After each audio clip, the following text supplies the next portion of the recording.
In this video, we're going to look at combinations. This is a super important concept and used not only in probability, it's also used in binomial expansion, binomial distribution as well.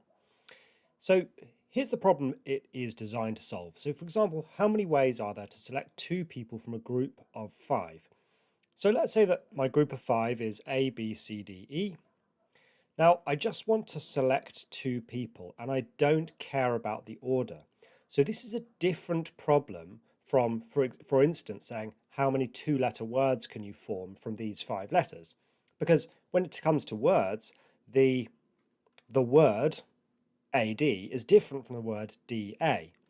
But if I'm just picking two people, this selection AD is the same as this selection DA. So let's piece how we do this. There are two ways I think I can explain what the formula is that we're going to be using. So the first way is to say, well, you've got 5 options for your first pick, so 5, and then 4 options for your second pick. But obviously that would be the solution to how many two-letter words there are. And each of these two-letter words has another word which pairs up with it, which is really the same selection. So we compensate by dividing by 2. So the answer here is 10. Okay, so here's another way of thinking about this. Suppose I said, look, here are the people to choose from. I want you to put ticks and crosses against them, and I want you to have 2 ticks and 3 crosses. So for example, you could go with tick, cross, cross, tick, cross, and that would be a valid selection because that would be A and D chosen and B, C and E not chosen. Now, one way we could rephrase the question is to say, how many different ways are there for you to arrange 2 crosses and 3 crosses and 2 ticks across these 5 letters? And that just becomes a little arrangement puzzle. If you've got 1, 2 ticks and 3 crosses, and I said, how many ways are there to arrange this? This is like one of the arrangements with repetition problems from before. So what's our answer?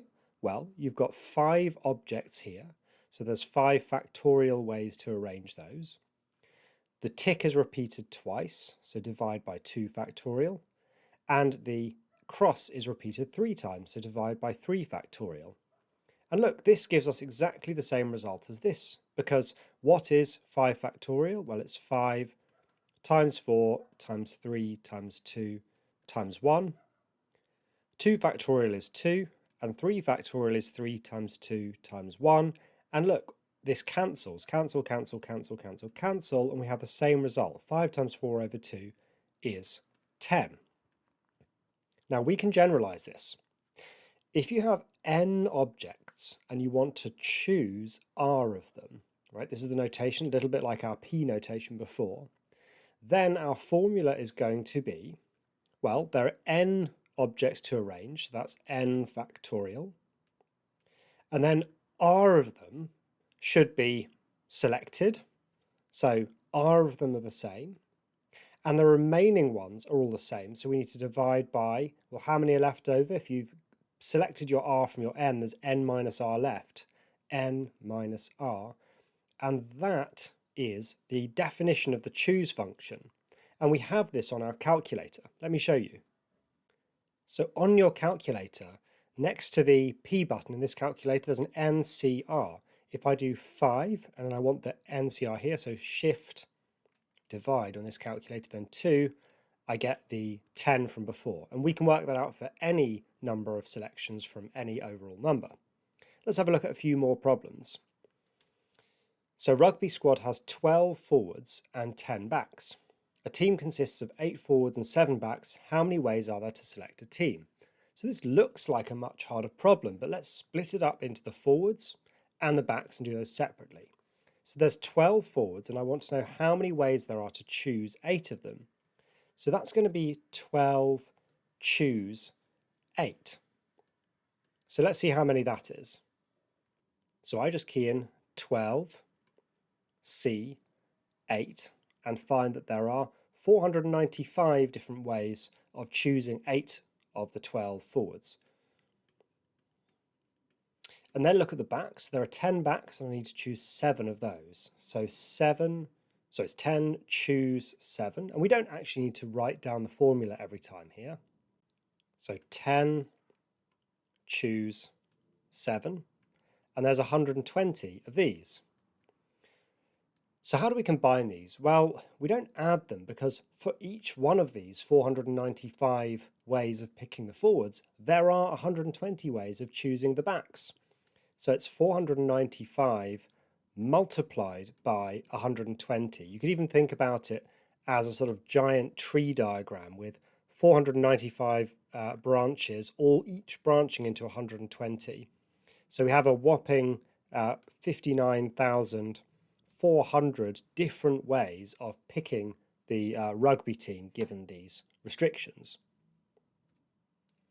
Let's have a go at this then. There are 20 students in a class. The teacher wants to select 3 students to award a medal to for achievement in school.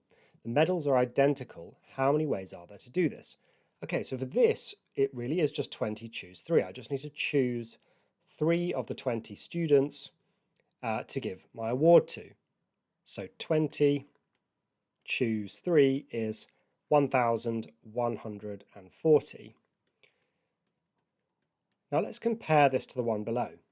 The teacher decides in fact to award 1 gold medal, 1 silver and 1 bronze instead of 3 identical medals. How many more ways are there to do this than if the medals were identical?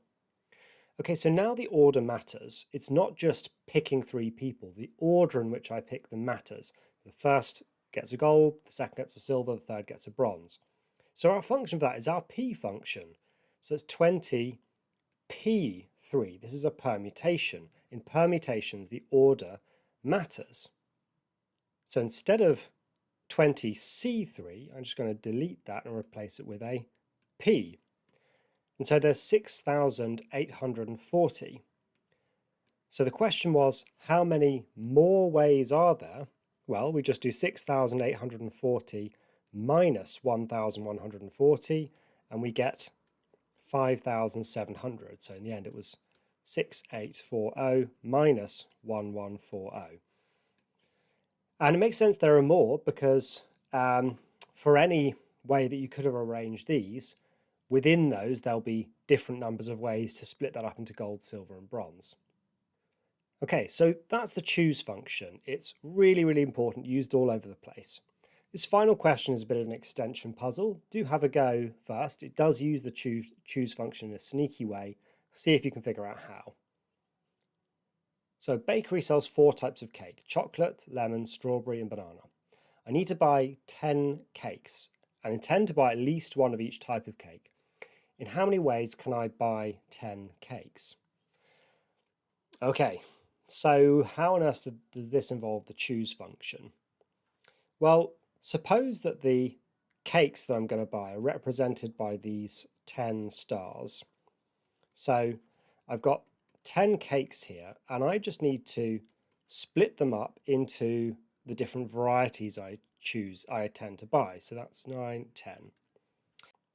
Okay, so suppose I decide to first choose how many chocolates. So I have to have at least 1. So the question is, well, let's put a division. What I mean by division is, one way to divide this up is to say, okay, I'll have 2 chocolates, 3 lemon, 4 strawberry, and 1 banana. Now, what you can see from this is that one way to think about this puzzle is to say, where could I put my 3 divisions? I have to divide these 10 cakes into 4 groups, so I need 3 divisions. They can't go in the same slot, because if they go in the same slot, well, that would mean that I wouldn't have any of one variety, and they can't go at the end. So I have to put 3 divisions somewhere in the middle. So how many slots are there? Well, across the 10 cakes, there are 9 gaps. There's 9 gaps between the 10 cakes. Now, I need to pick 3 of those gaps to put a bar into. So 9 choose 3 will tell me how many ways there are to do this. And if we work out 9 choose 3, we get 84. So there's 84 different ways that I can buy 10 cakes given this restriction. Now, just to show you what I mean by different numbers of bars, if we erase these, you can see that a different way that I could have done this. I could have put my first bar here, my second one here, and my third one here. And that would have meant 5 chocolate, 1 lemon, 2 strawberry, and 2 banana. And so really the only question is, in how many ways are there to put 3 bars in 9 gaps? This method, by the way, is sometimes called the stars and bars method because of this. So I hope that's been an interesting little extension problem on this. Yeah, this video has mostly been about the choose function. You can see how powerful it is. See you in the next video.